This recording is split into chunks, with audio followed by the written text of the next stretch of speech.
Hi, my name's Marjorie and I'm the director of the Little Compton Historical Society.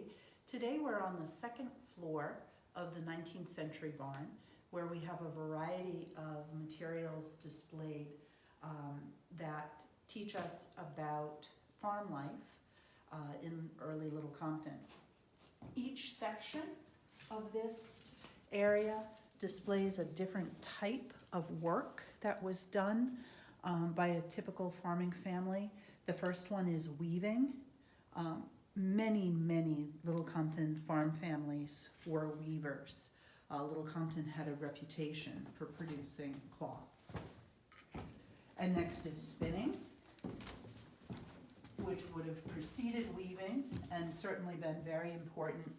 In the 1700s, almost every Little Compton farm raised sheep for wool and a plant called flax, which could be used to make linen.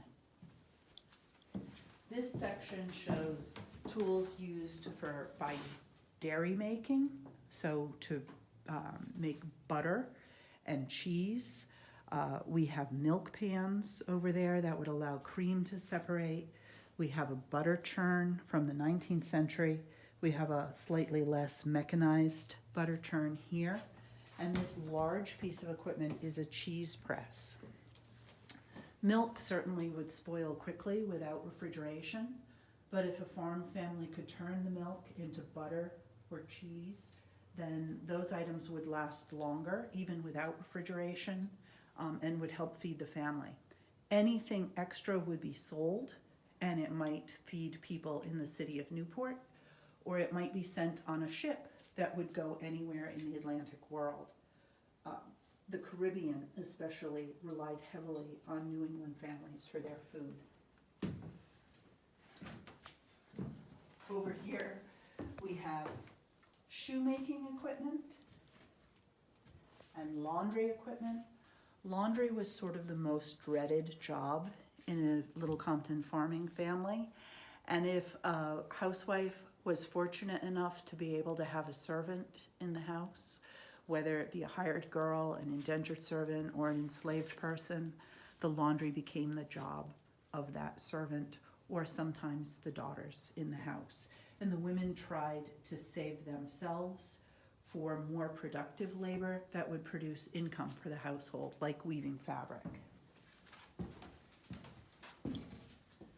This little alcove is an interesting combination of Dr. White's laboratory from Adamsville, where he produced a lot of home remedies, and then also fishing and lobstering. This is the original Fresnel light from the Saconnet Lighthouse. And the interesting thing, it breaks into pieces. One of the pieces was here, and one of the pieces was recently donated back to us from a museum in Maine.